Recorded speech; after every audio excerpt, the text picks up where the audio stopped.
birthday. Hello, welcome everyone. We are going to give it just a minute as people are coming in and joining the meeting. And as we are waiting, we always have a fun question to kick us off. And today's was started by Hardy. Hardy came up with this question and I absolutely love it. So since we're in the week of Halloween, we'd love to hear first where you're joining us from. It's always nice to see. And then secondly, what is your favorite Halloween candy? And or if you're dressing up, what is your costume? So we'd love to hear favorite Halloween candy and what you're dressing up as, if you are, if your kids are, your mom is, your dog is, what are the costumes? You know, what are we going for? I feel like I've seen a lot of K-pop demon hunters, and maybe that's just my nieces. I'm very much in that field, so I'm getting a lot of those kinds of costumes.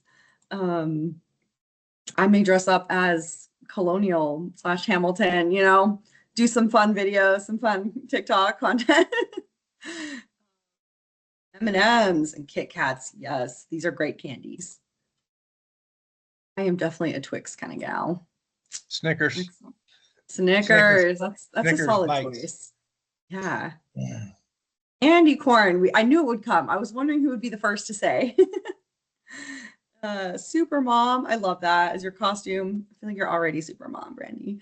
Candy corn for the win. Love. I feel like we need to get a poll going in here. Are you pro or anti? People have very strong feelings. More Snickers, anything chocolate. Really, you can't go wrong. Spidey and Friends. Oh, so cute. Oh, love to see it. Awesome. Well, as people are joining, continue to light up the chat here. We'd love to hear where you're joining us from and what your Halloween plans, whether costume and favorite candy. And we are excited to welcome you today. We have a special webinar, and it's special because Hardy, who is our speaker today, it's his birthday. So join me in the comment, wishing him a happy birthday. We didn't make him do it today, I promise. But we're really excited to celebrate with you and excited to have you here today. And the topic for today's webinar is going to be success tips for leading volunteers. And Hardy is one of our star faculty members. And for those that are joining, if you are in the Institute community, you may know our Institute is a CAE and a CCE approved provider. So that means that being on this webinar live today does qualify you for 1 hour of CAE credit and 1 point of CCE credit. And you do have to be present on the webinar today. If you're watching the recording later, unfortunately, that doesn't qualify. And we do just ask that if you are interested in receiving a certificate of attendance, please email us. I'll drop here in the chat. And then as a reminder, both the recording of the webinar and the presentation materials will be after the webinar on our IOM webinars page. So I'm just going to put here in the chat the email to send us to if you would like at the end of the webinar a certificate. And with that, we will go ahead and introduce Hardy, our speaker. So Hardy Smith, IOM, he recently completed his IOM, which was incredible to see as a faculty member going through the program. That was the first time I've seen that. So I thought that was really neat. And he is the author of an Amazon bestselling book, Stop the Nonprofit Board Blame Game. As a consultant and executive coach and speaker, he works with associations and chambers and nonprofits who want to benefit from a positive, productive, and fully engaged board. His professional affiliations include ASAE, Association of Fundraising Professionals, National Speakers Association, ACCE, Florida Society of Association Executives, and BoardSource. So he's very well connected, well networked, a great resource. And you can learn more about Hardy on his website, which I'm also going to put here in the chat. And with that, I'm going to turn it over to Hardy to kick off today's webinar. Thank you, Cece. And of course, thank you to the Institute and the U.S. Chamber for making this webinar possible. I think probably dealing with volunteers is one of the top pain points of anyone in the chamber business, nonprofit world, or our association professionals. Any and everyone who has ever worked with volunteers knows that volunteers can either be your secret sauce for success, or they can be just a real pain in the you-know-what to work with. Well, today you're going to get 5 success tips for successfully working with volunteers. And I invite you to use the chat. Cece will be helping me monitor the chat, and let's have a engaged dialogue. So if you have a specific question that you would like to have go a little bit deeper on, feel free to add that to the chat, and we'll certainly work you into the conversation. So thank you for doing that. Success tip number one for working with volunteers is to work with a plan. And I'd like to ask who in our audience today, if you would share in the chat, just yes or no, do you have a formal written plan for your use of volunteers? Just a quick yes or no. Okay, we'll take just a quick minute. Okay, some no's, some yeses. Okay. Thank you for those that are sharing. All right. Robert emphasizes no. Okay. Good for you, Suzanne. All right. Good. Good, Amy. So it is the responses. Uh-oh, I don't know, probably means you don't have one. I'm just going to guess. Need to review it. Yeah, that's good. All right. No, and an exclamation mark from Megan. Well, let's take a look at why would having a plan make a difference? You know, and I get it, Hardy. Look, we're busy. We're trying to run chambers. We're trying to run associations. We're running nonprofits, and we just don't have a whole lot of time doing extra things like planning, especially planning for the use of volunteers. We know what we want. We always do the same thing every year, and that never changes. Well, I'm going to suggest to you with a little hearty tough love here today, and there'll be a few tough love nuggets as we go. You're really putting your organization at risk, just depending on the level of importance that you place with the use of volunteers. So why would this make a difference? Well, we know the difference a good strategic plan makes. Saves time, saves money, solves problems in advance. We know all the benefits of having a good action plan, a good strategic plan. I'm going to share with you, you get the same type benefits from a volunteer program plan. And so what's are some quick hitters on what a plan should include? So not all inclusive, but I'm going to share an inclusive resource for you. So number one, just committing to written form. What's the purpose of your volunteers? Now, some organizations may have a volunteer program that involves volunteers year-round type activities. Some may have specific activities, maybe a beach cleanup, maybe a Easter egg hunt, maybe the Christmas parade, could be volunteer specific for the annual banquet or the annual meeting, or it could be year-round volunteers like working in the office or serving on specific committees. But what is the purpose? And it's important to make sure you have clarity on what your purpose is, because you need to identify in the next step, what are the specific tasks that you are wanting volunteers to do. So if you stop and think about it, just take a few minutes. What are the different tasks during the course of a 12-month planning cycle that you're asking for volunteers? And just make a shopping list. And then that helps you determine how many volunteers that you need. I will share with you, I am not a believer in whatever is good planning, whatever, do the best we can. I'm just not a believer in that whatsoever. So if you understand what your purpose is, what your outcomes are, what your objectives are, what the tasks are, then you can start understanding how many do you need. So when you start your recruitment process that we're going to talk about in just a few minutes, now it's not call for volunteers and, well, do you need 10 or do you need 110? And if you need 110 and only get 10, but weren't intentional about getting what you need, now all of a sudden you're in trouble. It's also important not to categorize all volunteers and all volunteer tasks as one size fits all.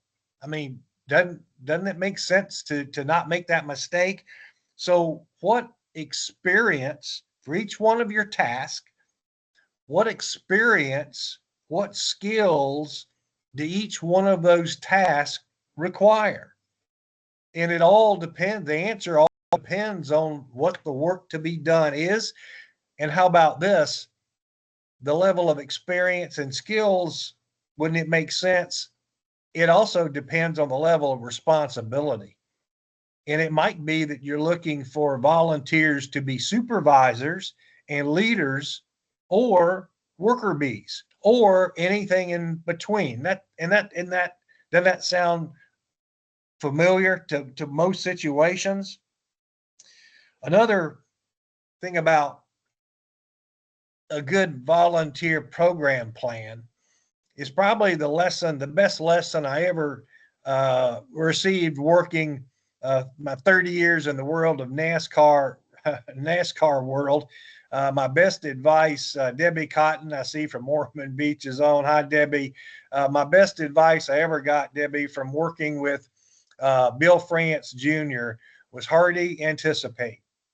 Solve your problems in advance.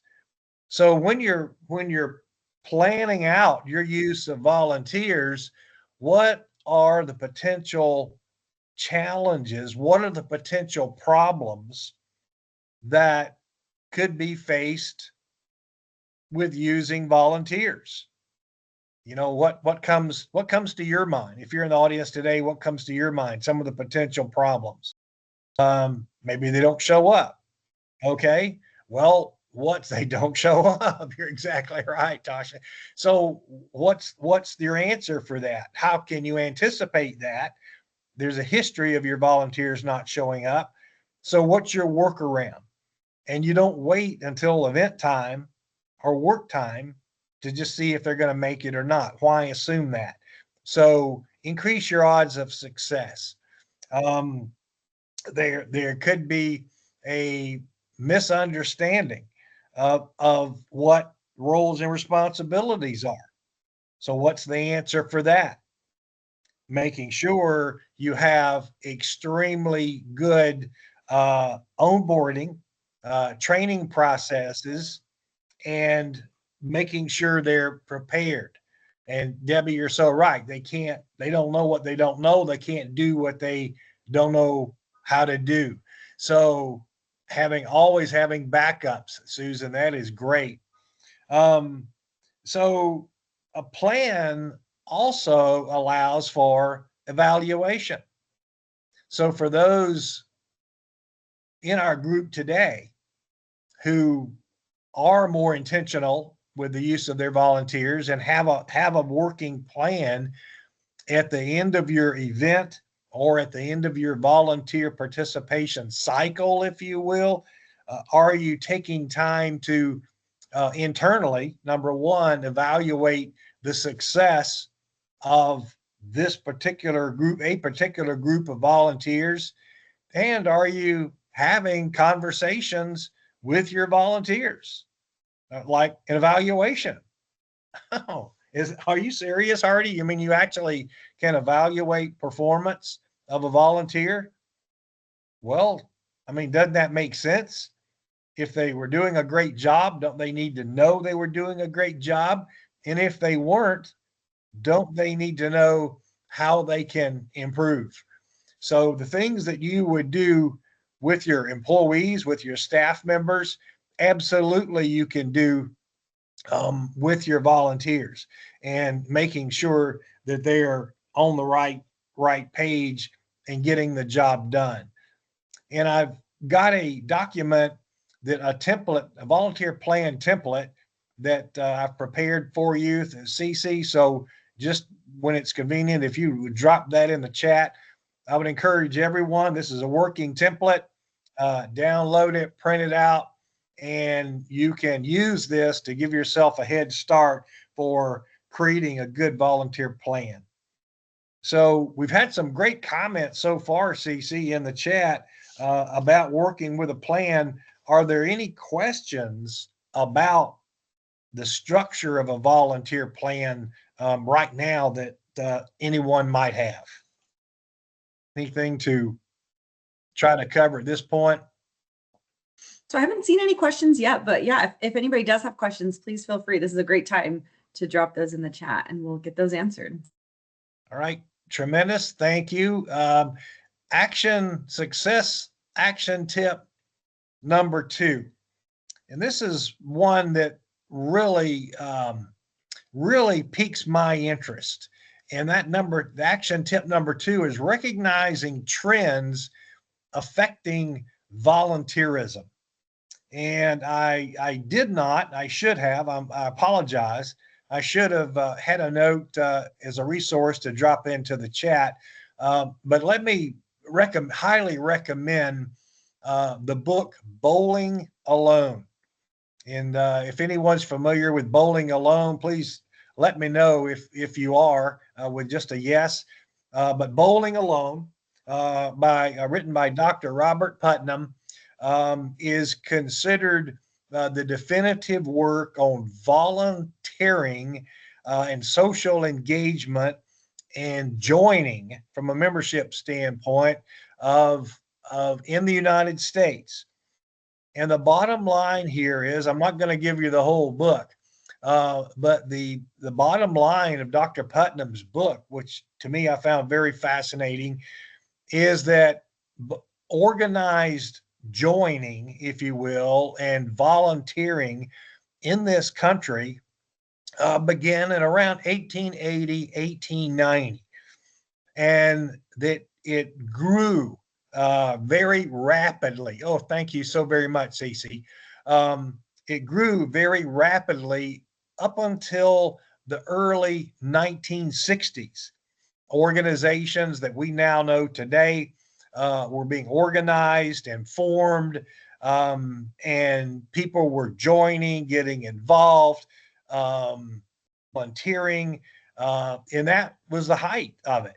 Well, after it hit the peak in the early 1960s, according to all the research and data that Dr. Putnam provides, says that volunteering and joining and social engagement started declining in the mid 1960s and is still on a decline.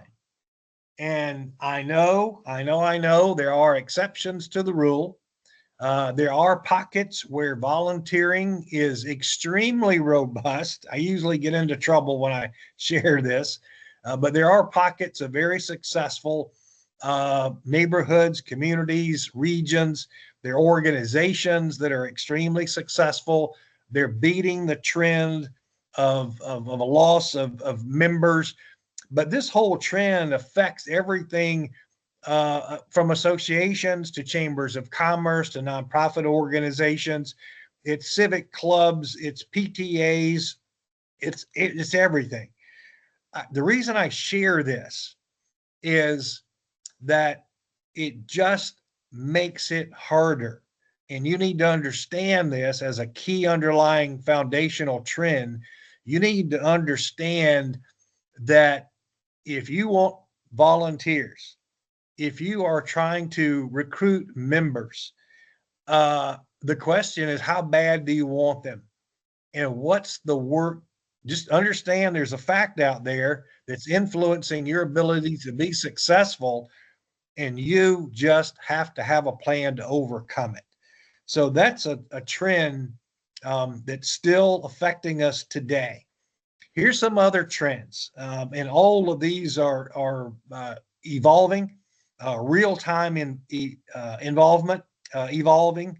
But individuals who are wanting to volunteer are starting to look more now for flexible opportunities, volunteering via remote opportunities, working remote, doing something, whatever the experience is, it's done via remote.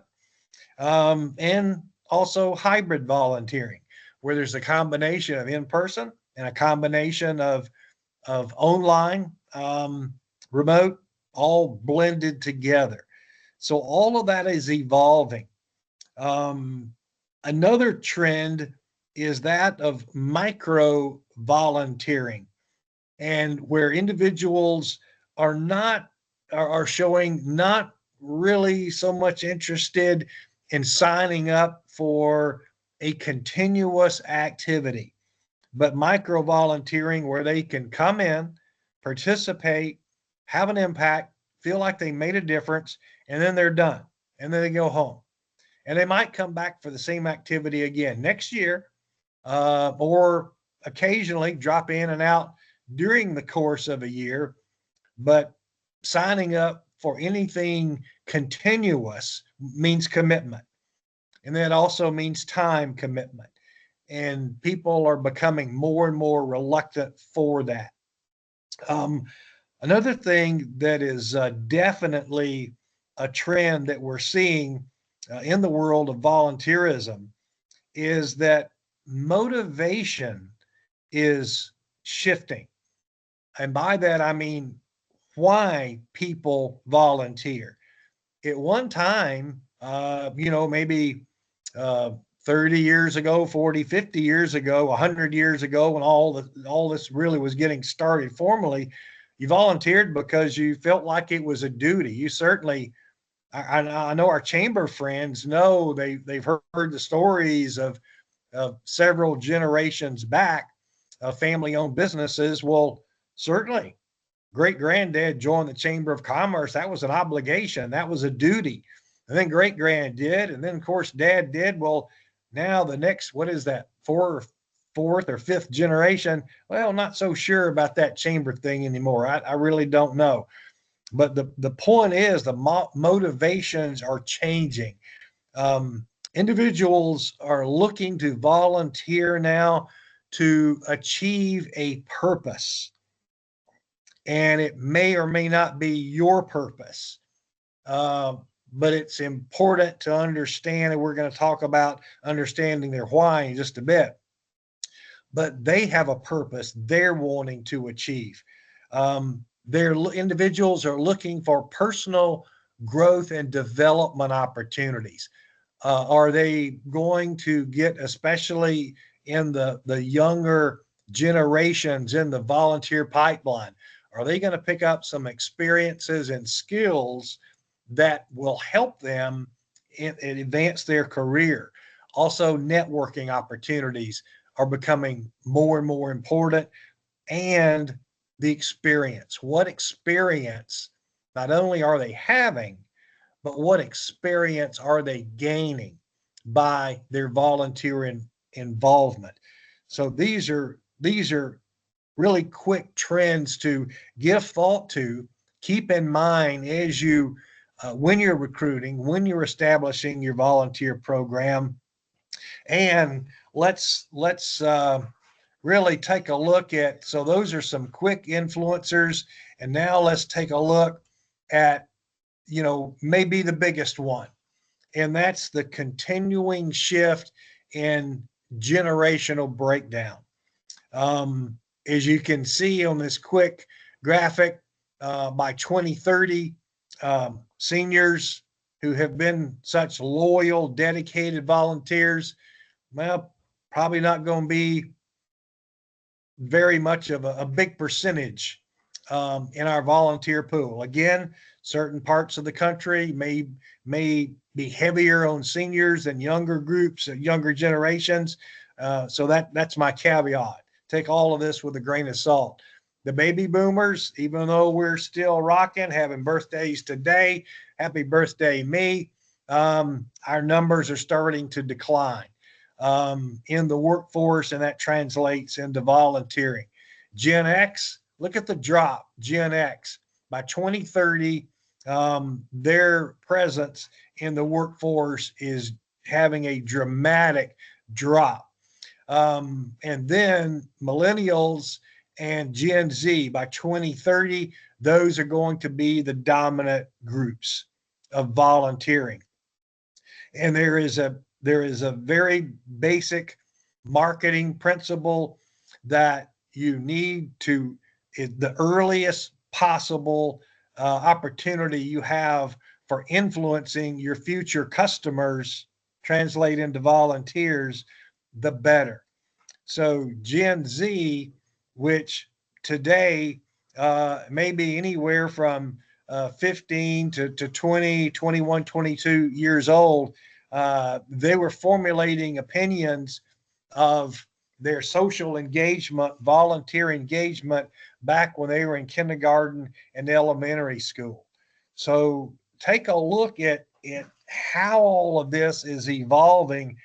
And let me share this about the younger generations in the volunteer pipeline.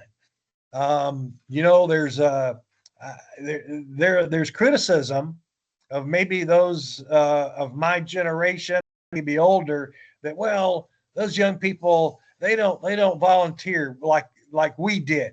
They don't get involved like we did. Well, that part is true. However, let me offer a correction here.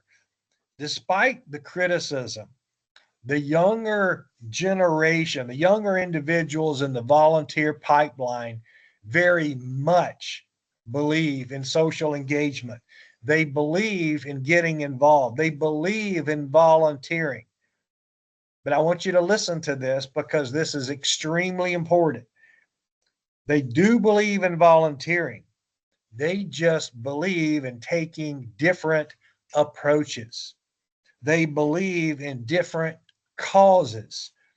So your particular organization, it could be a particular association, it could be a nonprofit, it could be the chamber, as I alluded to earlier, may have been very attractive to generations before the current younger groups. And you're going to have to fight to figure out how to stay relevant. So I'm an advocate of sharing that your mission doesn't have to change, your purpose doesn't have to change, but if you're wanting volunteers, if you're wanting to attract members, you have to change your approach, because they're here, they're coming, and it's not they're coming, they are here. So you've got to be making these changes, making adaptations. And there's a great quote from Charles Darwin. And Darwin said, it's not the strongest of the species that survives. It's not the smartest of the species that survives. The species that survives is the one most able to adapt. So that's what I'm suggesting with our audience today, is if you want to attract new generations of volunteers and members, you've got to figure out how to adapt. So CC, is this, and for everyone, is this being helpful? Or maybe are you have questions about the trends that you'd like to ask in the chat, or maybe are you seeing some different trends that I haven't shared today? Anything that we can, any input in the chat room?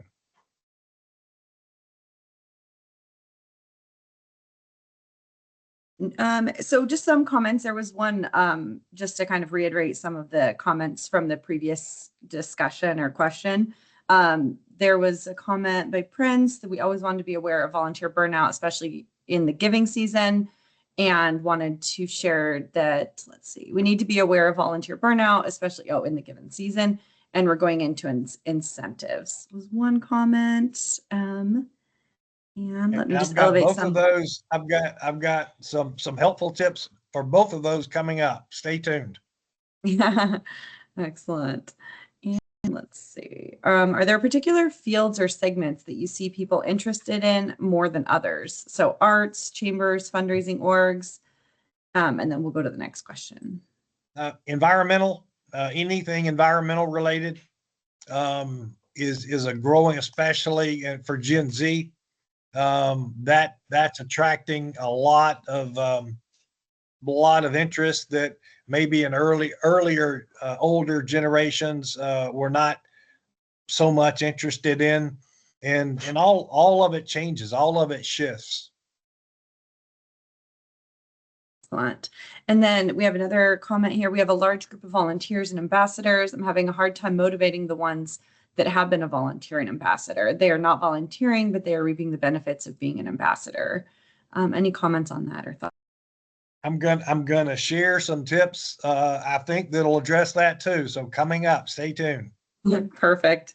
And then do you have any examples of ways that we can adapt the new ways to attract volunteers? Well, number one is working with that plan that was our first action item. List that, include that as an obstacle.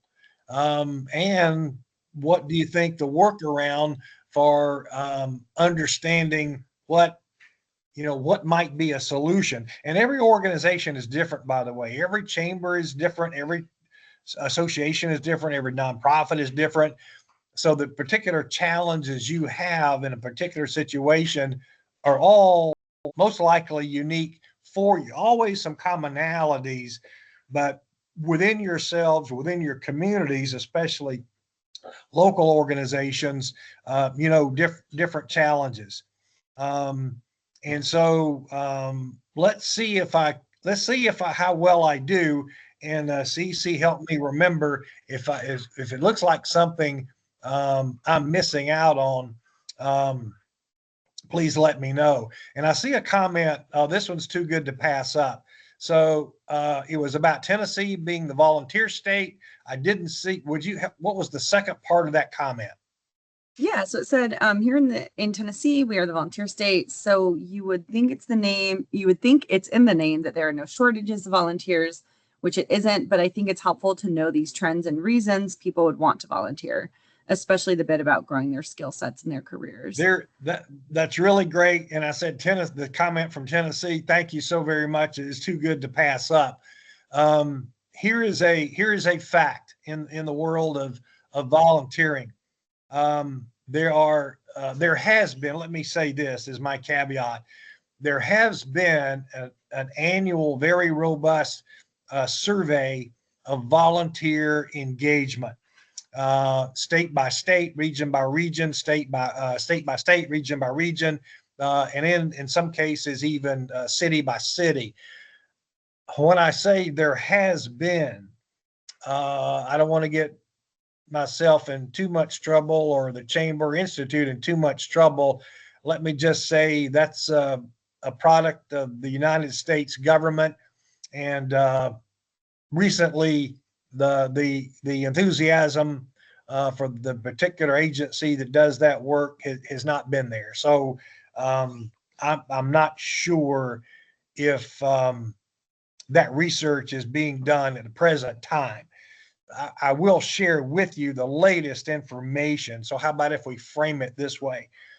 The latest information, when you look at and it was AmeriCorps is the organization that had that in its wheelhouse, the volunteer survey. When you look at the ranking of the top 50 states, 1 through 50, and Debbie Cotton and others from Florida, this may hurt, but year in and year out, the state where you think that everybody comes to retire, all you have is leisure time, no one works. The state that is ranked 50th year in every year on the rate per capita for volunteering is Florida. And as a matter of fact, the states where you might think that volunteering on a per capita basis now, understand, would be very welcomed, very active, tend to be southern states. And this is a direct, according to the research, is a direct relationship on educational status. It's also a direct relationship to state by state economies. States which tend historically to have the highest per capita in volunteer rates are states with very high rankings in education, their economy, and there's a few other factors in there as well. But the shifts, as long as I've been watching, the states that are at the top, Utah, Idaho, Montana, those states don't change, and the ones at the bottom don't change. So the ones in the middle kind of stay in the middle. So the point is, just depending on what part of the country you're in, you may have an easier time or a more difficult time than your colleagues in recruiting volunteers. So let's move to action item. And then Hardy, I'm just gonna, yes. I just have two, I'm gonna drop here and let you weave them throughout. One question was, how do you think volunteers, when they are motivated by different things, some hate being called out? And then just another question, a follow-up question on examples of what chambers are doing to adapt. So if you want to just incorporate those throughout, or if you want to take time, I just want to make sure we touch base on those. I'm making a note, volunteer recognition. And what was the second one? And just other examples of how chambers are adapting, how they're attracting new volunteers. So new ways of doing it. Just what are some ways? I know it varies, but if you've seen examples that are effective. Okay. All right. Perfect. Yeah. Making a note here. Got it. All right. Action success tip number 3 for taking action that will improve your volunteer leadership abilities. Number 3, be intentional about recruiting and training volunteers. So definitely tying in to the use of a well-developed written volunteer program plan. You've got to know, number 1, what do you need, skills and experience, and then who do you need? And again, please, passing the list around. We have an event coming up. Who wants to sign up? That just, in my experience, really doesn't work. If it does work for you, more power to you. But you've really got to go after the numbers and the people that you want. More time on the front end. Yes, I understand that. And you're all very busy professionals. I got it. More time on the front end pays off on the back end, because what is the world of volunteering? It's rinse and repeat. And you recruit, you train, and then you're having to replace. So that seems to be the situation that we're all faced in. Recruit for the task to be done. Not everyone will fit even though they may be willing volunteers, not everyone is going to fit every single task that you have. Another tip on being intentional about recruiting is recruit from referrals. And so, in other words, you have existing volunteers, ask them if they're having a great time, they're having fun, feel like they're making a difference, having an impact. Wouldn't it make sense to ask them, well, who might your friends be that might like to share this experience with you? And what does that do? What extra benefit does that do for you? You know, the first thing, you buy a new home, you buy a new car, you buy a new insurance policy. What do those salespeople ask you? First thing, it's 101 in sales. Well, do you know someone else who might like this just like you do? Well, if you already know who that extra friend is, number 1, you know them well enough that the person you're asking knows them well enough. They're pre-qualified. the person you're asking already knows their friend will like the same things they do. And the newest recruited person has a connection. They know someone. So they're not coming in blind, having to meet people. They already have a friend. Does that make sense? I can promise you that will produce results for you in being intentional. Being intentional about training. And when do you think this might start? Get clarity and acceptance, underlying acceptance on what the expectations are. So when you're recruiting, do you have a job description? Do you have what the expectations are that go out in the notice? Or is it a generic, hey, come be involved in the chamber, sign up and volunteer today? Or are you communicating a specific task that you're recruiting volunteers for? And how would that help you? It kind of eliminates tire kickers. It will save you some time. Again, you're pre-qualifying who it is that you're trying to reach. The clarity on expectations, so important. Have the conversation in the recruiting phase, repeat it, rinse and repeat in the orientation phase, rinse and repeat in the training phase. But what is it they need to know? Is there a particular approach or methodology that they need to follow that, according to a template that's been developed by your organization? Here's how we want things done. Not to micromanage, but you're giving them a playbook to work from. And then after you do all this explaining, ask them, be a good active listener. Ask them, do you have any questions? Do you think you will be able to fulfill these expectations? Are there any limitations that will keep you from doing all it's HR all over again, but applied to recruiting and training your volunteers, right? So, and then listen. Are you getting a yes or are you getting a no? And you may be getting a no, and it's because that individual doesn't feel like they're a good fit. You might have a no, and you're thinking that individual is not a good fit for your particular task. So the next level in setting, getting clarity is there another task they might be more interested in?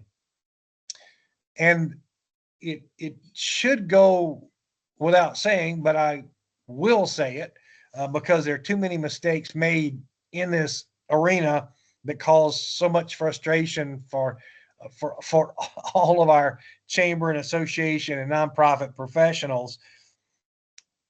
Provide the training that's needed. So there's going to be some 101s, certainly some basics that would apply to all tasks. But doesn't it make sense that just depending on the level of the task at hand, the level of responsibility at hand, the training will need to be elevated to match the task and the different levels? And some organizations may have situations where there's a security training involved. There may be some background checks involved, certainly there's some sensitivities that should be addressed in dealing with other individuals. And it could be sensitivities and training dealing not only with humans, but with our animal friends as well, or some type of environmental situation. Okay, so you're going to have a training, you're going to have a beach cleanup day. That ought to be easy enough. You walk on the beach on a nice day, wear a hat, have some water, wear your sunscreen, and what else is there? Oh, don't step on the turtle nest. So you don't assume your volunteers know what they need to know. One other quick thing about being intentional about recruiting and your training: consider the personality traits of your individuals. And they're going to be, and we don't have time to do a full-on personality test today, but to consider the personality traits and the characteristics. Are your individual volunteers, is an individual maybe more suited for one task than another? Maybe they're an introvert, maybe they're an extrovert, maybe they're just not good with people, but could be a good volunteer. So what's a task for them? Maybe they don't have a real sense of organization, so they might not be in charge of bookkeeping or bookkeeping the ticket receipts. So you just match the task with the people. So that was tip number 3. Any questions about intentional recruiting or retraining?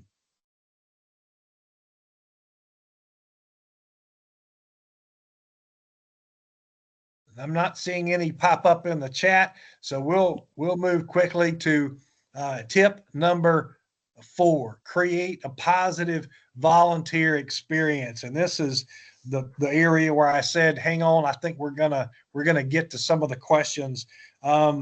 Create a volunteer experience. This leads directly to good retention. If your volunteers are having a positive volunteer experience, they feel like they're making a difference, they feel like they're having an impact, and they're having fun, they're going to come back. So now all of a sudden, that whole cycle of recruit, train, and replace starts shifting toward recruit, train, and retain. Wouldn't that be a whole lot better? So how can you create a positive volunteer experience? Here are a couple of quick hitters for you. Number 1, and we've all heard, know their why. That is so important in the world of volunteering. And I want you to understand this. My experience has shown me that it's not necessarily the cause that has attracted an individual to an organization or to the chamber or to an association. And it could be initially, but likely it's not what keeps them involved. But you know, if their interest in volunteering might not be so much about the cause, but might be about them wanting to get some skills experience, networking opportunities, those kinds of things that will help further their career. Well, if you know that in advance, wouldn't it make sense? And there's a good, appropriate role for them to play, the good fit. Doesn't it make sense if you know what motivates them?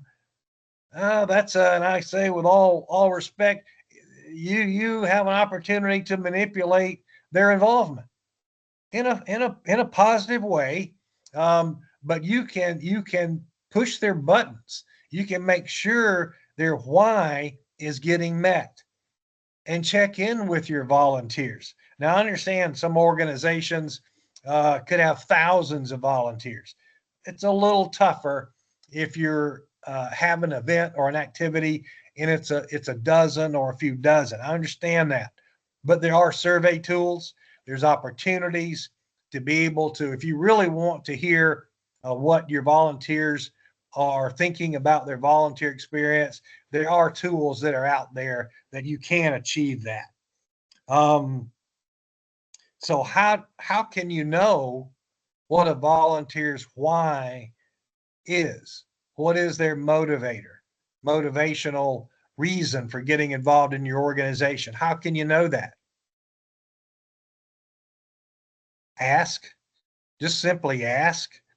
In the recruiting phase and the orientation phase, ask. Just continue to ask.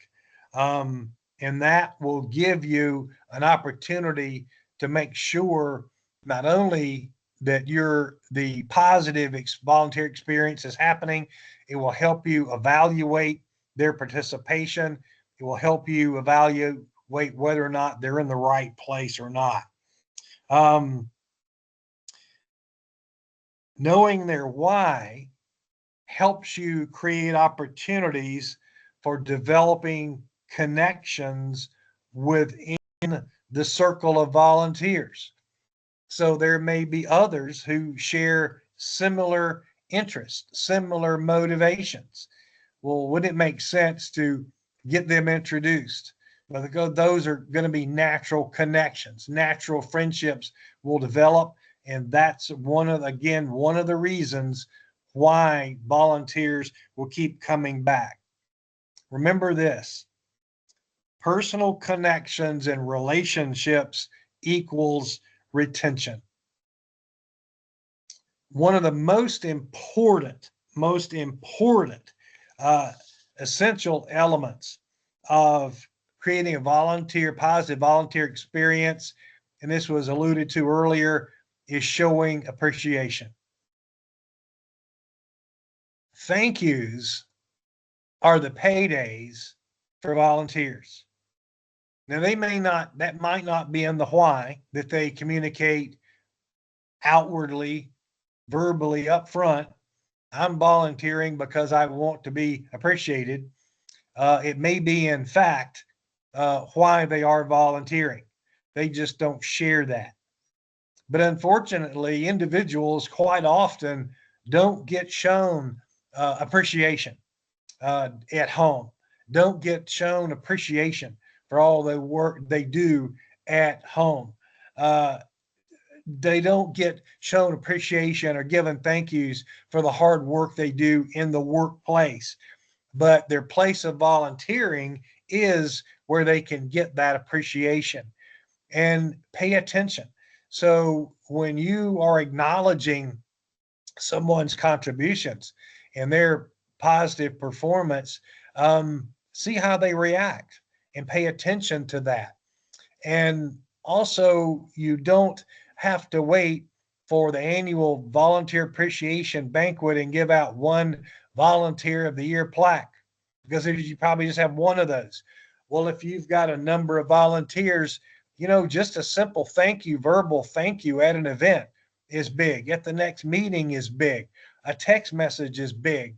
An email is big. A photo on your social media platform is big.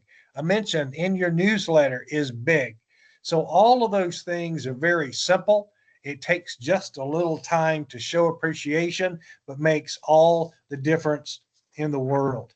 And it is important, and I think someone was maybe alluding to this earlier, we don't have enough time to get totally into the ways to appropriately show appreciation. But understand this: with different personalities, some individuals may appreciate public appreciation. Some may just get turned off by public shows of affection and appreciation. And you have to understand, do it quietly, because making a big deal out of someone being an outstanding volunteer might in fact turn them off. And that gets into a whole lot of personality assessment, but that's part of leading volunteers, is knowing who you have. All right. Let's make sure that we're finishing strong and we're creating a good volunteer positive experience. The fifth and final success tip for leading volunteers is avoiding volunteer management mistakes. So let's go real quickly to make sure we have a room for taking questions at the end. Number one, treating volunteers as free help. They're not. They're not free employees. They're not free labor. Respect them for the individuals that they are. Another mistake is, we've covered it, but just to reinforce it, having poor role definition and onboarding practices. A lack of ongoing communication and feedback. And it's not about more emails. It's about effective communication. So are you communicating effectively with your volunteers? Are you communicating? And remember, different generational groups have different communication preferences. And every volunteer that you have has a different communication preference. So are you paying attention to the different styles of how your volunteers choose to be communicated with and prefer to be communicated with? Oh, here's one of my favorites. Big mistake, delegating and forgetting. Write this down. Working with volunteers, you will get what you follow up on. Not having a contact database seems to be like a no-brainer. It's amazing that how many organizations who use volunteers do not track the volunteers, don't have a database, have no idea who the volunteers were that helped man the golf tournament from one year to the next, and every single year they're starting all over. What a nightmare. Unfortunately, it happens all too often. This was mentioned earlier, and let me reinforce this on burnout. The mistake of overloading an overeager volunteer. You're not doing anyone any favors. You're not doing the volunteer any favors. You're not doing yourself any favors. Just because it's easier to say, yes, here's another task to the person that keeps asking for more and more and more, you're just signing them up for burnout. It's going to happen. And as a matter of fact, you make things worse because one person's doing all the work. You could have engaged several others. And so you're missing an engagement opportunity. Oh my goodness. Here's one of the big ones. Big mistake in the world of working with volunteers, not having staff buy-in. Oh, so you went to the you went to the ACCE conference, right? I see you nodding your head. Yeah, you were there. I remember, and you were in that session about how to lead volunteers and get more done and save time, be more efficient in your chamber. Yep, that was you. And you come back home and share with your staff, hey, great. Well, I heard this great program at ACCE or ASAE, and we're gonna launch a new volunteer program. And what do you get? Staff eyes are rolling. They're upset. Why didn't the executive director, the CEO talk with me first? Great. Now I have to do my job and the job of somebody else. And that happens all too often. It's just easier to let me do it myself. So if you have an idea about using volunteers, incorporating a volunteer plan, get your staff involved.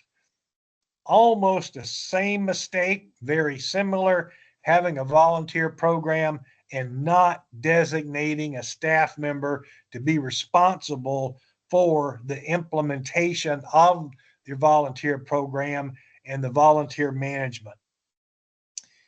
Last mistake, forgetting that your board members are volunteers too, and not treating your board members and using all of these success tips with your board members like you would all of your other volunteers. So real quickly, those are 5 success tips for working with volunteers, along with mistakes to avoid. And if you will apply these 5 tips, I can promise you will create the success you want for leading volunteers. So are there any other questions that we have time for, or something that we haven't covered that we can get in before the shot clock goes off?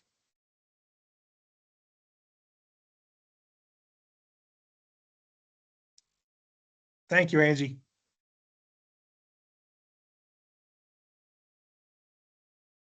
Excellent. If you do have questions, we invite you to drop those in the chat. And really, Hardy, we wanted just to thank you again so much. I feel like I learned a lot. I'm taking notes over here, and I think it's been very helpful. It's great to see the engagement here in the comments and in the chat. And just as a reminder, as we are wrapping up, if you do have questions, please put those in the chat, and we'll give you a moment. But just as a reminder, if you were on the webinar today, you are able to request a certificate. You do need to email us, so please don't put it in the chat that you won't get a certificate if you ask for it in the chat. You do need to email us just so we can keep up with that. And if you can email us at iom@uschamber.com, I'm dropping that here in the chat. And there will be a recording of this session, this webinar, as well as the materials on the IOM webinars page. We do have a question here, Hardy, do you think it's appropriate, if worded properly, to create a sort of poll on Google Forms to get feedback from our different communities, just checking the temperature on them? I think it's totally appropriate. And let me share a virtual high five. I couldn't tell who asked it, but virtual high five to you. Yes, all of the tools that are available at your disposal, all the different information collecting platforms, those are all out there. So use those totally. And then there was a comment, I love the reminder that each generation communicates differently, which I agree. I think that's a really great reminder of everyone, reacts differently, appreciates, appreciation differently. Some, the question earlier of how do you thank somebody? Not everyone has the same communication style, preferences on how to be reached, how to be communicated, how to be celebrated. Excellent. Well, I don't see any other questions. So Hardy, happy birthday from all of us to you. Thank you so much for taking the time today to share your knowledge with the Institute community. And we hope everyone has a great week and a great Halloween. Thank you, everyone. Thank you, Cece. Thank you. Have a great day. Bye-bye.